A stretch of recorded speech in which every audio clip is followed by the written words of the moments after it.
तो ये कहानी है मीनू चिड़िया की। मीनू चिड़िया अपनी दो बेटियों के साथ मधुपुर के जंगल में रहा करती थी।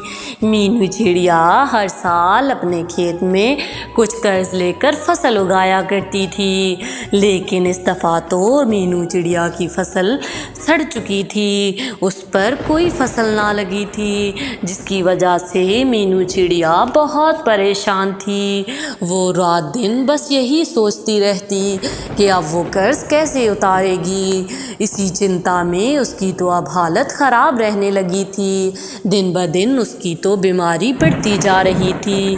अरे माँ, कोई बात नहीं, आप इतनी चिंता क्यों कर रही हो? ऊपर वाला हमें और देगा। हम कुछ ना कुछ करके कालू सेठ की कर्ज को उतार देंगे। आप बस चिंता मत कीजिए। अरे मेरी प्यारी बेटियों, तुम लोग छोटी छोटी सी हो। हमारे पास सिर्फ ये एक घर है, ये भी अब गिरवी पड़ा हुआ है। मैं क्या करूँगी? यूं ही उसकी माँ की तबीयत तो बहुत ख़राब रहने लगी थी। यूं ही मीनू चिड़िया की मृत्यु हो जाती है। उसकी बेचारी बेटियां तो रोती रहती हैं। यूं ही अब वो दोनों अकेली हो गई थी। अरे मेरी प्यारी बहन, हमें कुछ ना कुछ तो करना होगा। हाँ, तुम ठीक कहती हो। मैं तो कहती हूँ हम खेत में चलते हैं और जाकर देखते हैं कि हमारी कोई सब्जियाँ उगी हैं या नहीं। यूं ही दोनों बहनें खेत चली जाती हैं। वहाँ पर तो दो सूखे जामुन के पेड़ लगे हुए थे और बाकी सारी सब्जियाँ तो जल चुकी थीं। वहाँ पर अब कुछ भी नहीं था। अरे मैं तो कहती हूँ हम किसी लकड़हारे को बुलवाकर ये पेड़ कटवा देते हैं और कुछ पैसे कालू सेठ को दे आते हैं। अरे टोनी, ये क्या कह रही हो तुम?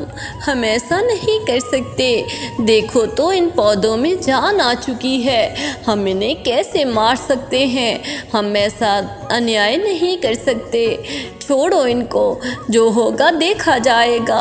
आओ हम इन पौधों को पानी लगाते हैं। यूं ही दोनों बहनें उन दोनों पौधों को पानी लगाया करती थीं। यूं ही वो रात दिन उस पौधों की देखभाल किया करती।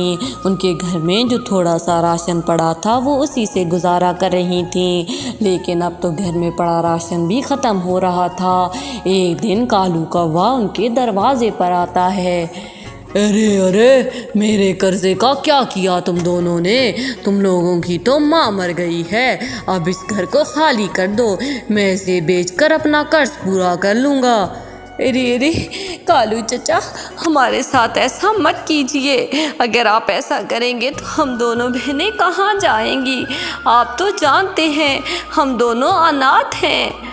अरे अब मैं क्या करूं? तुम्हारी माँ मर गई है और मेरे पास और कोई तरीका नहीं है। मेरे घर से निकलो। ये सब मैं नहीं जानता था। तुम्हारी माँ को ये सब कर्ज लेने से पहले सोचना चाहिए था। अरे कालू चचा, हमें थोड़ी सी में मोहलत दे दीजिए, हम आपकी एक एक पाई लौटा देंगे। यूं ही कालू तो उनकी बात मान जाता है, लेकिन वो दोनों बहनें बहुत परेशान थीं। वो दोनों जंगल में जाती हैं, लेकिन वहाँ जाकर तो वो हैरान हो जाती हैं। उन दोनों जामुन के पौधों पर तो ढेरा ढार जामुन लगे हुए थे, जिन्हें देखकर वो दोनों बहनें तो दंग रह जाती हैं। अरे टोनी, ये क्या? हाँ रानो बहन, ये क्या? इन पौधों पर तो जामुन लगे हुए हैं। यूं ही वो दोनों बहनें जैसे ही जामुन तोड़ती हैं, वो जामुन और लग जाते हैं। अरे टोनी, तुमने देखा क्या? मैंने जामुन तोड़ा है तो उस जगह एक और जामुन लग गया है। अभी वो ये बातें कर ही रही थी कि वो पेड़ बोल पड़ता है। अरे प्यारी चिड़िया, हम जादुई पेड़ थे। तुम दोनों ने हमारी बहुत सेवा की। अगर कोई और होता तो हमें अपनी गर्ज की खातिर काट देता, लेकिन तुम लोगों ने बगैर किसी गर्ज के हमारी बहुत खिदमत की है। अब तुम लोगों को हम लोग अपने जामुन देंगे। ये तुम लोग जामुन बेचकर बहुत से पैसे कमा सकती हो। यूं ही टोनी एक जामुन तोड़ती है और जैसे ही जामुन खाती है, उसके अंदर से तो एक सोने का बीज निकलता है। अरे रानो बहन, ये देखो, ये सोने का बीज है। यूं ही रानो उस पेड़ से पूछती है, अरे अरे पेड़ जी, अगर हम ये जामुन बाज़ार में बेचेंगे तो वो सारे बीज तो उनके पास चले जाएंगे, यूं सबको राज पता चल जाएगा। अरे अरे कोई बात नहीं चिड़िया, जो जामुन तुम लोग तोड़ोगी अपने लिए उसी में सोने के बीज होंगे, जो तुम दोनों बाजार के लिए तोड़ कर ले जाओगी वो आम जामुन होंगे।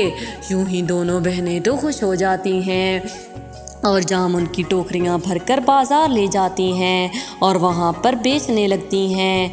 अरे अरे जामुन किस भाव दिए? अरे अरे 40 रुपए किलो हैं। अरे अरे ऐसा कैसे हो सकता है, इतने सस्ते जामुन तो मैंने आज तक नहीं देखे। यूँ हो सकता है ये खट्टे हों। अरे अरे नहीं सुंदरी मौसी, ये खट्टे नहीं हैं, आप बेशक चख लीजिए।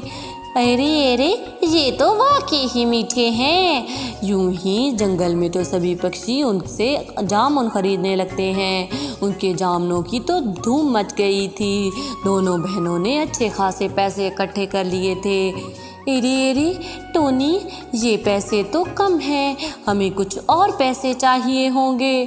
कालू कौवे के दिया हुआ टाइम ख़त्म हो रहा है, सुबह ही वो कर्ज वापस लेने आएगा। यूं ही टोनी और रानो तो परेशान हो जाती हैं। अरे अरे टोनी, मैं ऐसा करती हूँ, जामुन के पेड़ों के पास जाती हूँ। यूं ही रानो भागकर उन जामुन के पेड़ों के पास जाती है।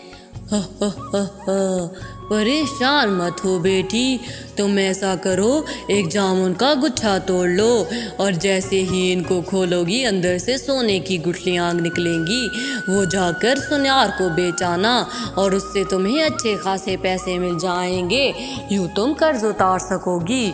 रानो तो ऐसा ही करती है, सुबह जाकर गुठलियाँ सुनार को दे आती है और पैसे ले आती है। कालू कौवा तो अपने समय पर आ गया था। अरे अरे मेरा घर खाली करो, तुम लोगों को दिया हुआ समय पूरा हो गया है। अरे अरे ये लीजिए कालू चाचा, आपके पैसे, हमने आपके सारे कर्ज के पैसे जोड़ रखे थे। कालू कौवा तो हैरान हो जाता है कि आखिर इन चिड़ियाओं के पास इतने पैसे कहाँ से आ गए। वो गौरी से जाकर कहता है, अरे अरे मुझे समझ नहीं आती, एक हफ्ते में इन चिड़ियाओं ने इतने पैसे कहाँ से इकट्ठे कर लिए। अरे अरे वो बाजार में जामुन बेचती हैं। अरे अरे तुमने मुझे मूर्ख समझ रखा है क्या? जामुन से तो इतने पैसे नहीं होते, ये कोई और ही माजरा है। यूं ही कालू कौवा तो अब उन लोगों की निगरानी करने लगता है। यूं ही वो दोनों बहनें एक दिन जामुन पेड़ से बातें कर रही थीं कि कालू कौवा सब देख लेता है। वो जाकर सारी बात गौरी को बताता है। अरे अरे फिर तो हम लोग भी जाएंगे और जाकर जामुन तोड़ लाएंगे, हम भी रातों रात अमीर हो जाएंगे। मेरे प्यारे कालू जी, आप तो बहुत समझदार निकले। यूं ही वो दोनों रात होते ही उन जामुन के पेड़ों के पास चले जाते हैं। जैसे ही जामुन के पेड़ को हाथ लगाने लगते हैं, जामुन का पेड़ तो उन्हें अपने जादू से मारने लगता है। अरे अरे कोई बचाओ हमें। अरे कालू जी, आपने तो मुझे भी फंसा दिया। अरे अरे तुम दोनों ने उन चिड़ियाओं को अकेला समझा था क्या? आज के बाद इस खेत में नजर आए तो मैं तुम लोगों की जान ले लूँगा। अरे अरे हमें माफ़ कर दो, हम दोबारा यहाँ कभी नहीं आएंगे। यूं ही पेड़ तो उन्हें अच्छा सबक सिखाता है। कालू और गौरी को तो जिस्म पर भी बहुत जख्म आए थे। उसके बाद उन्होंने कभी उन चिड़ियाओं को तंग ना किया था और वो चिड़ियाएँ अब जंगल में सबसे ज़्यादा अमीर हो गई थीं। उन्होंने एक बहुत बड़ा घर ख़रीद लिया था और बहुत सारे खेत भी। यूं ही वो खुशी खुशी ज़िंदगी गुजारने लगती हैं। तो प्यारे व्यूअर्स, अगर आपको मेरी ये कहानी पसंद आई हो तो प्लीज़ मेरे चैनल को सब्सक्राइब कर दें और इस वीडियो को लाइक करना ना भूलिएगा।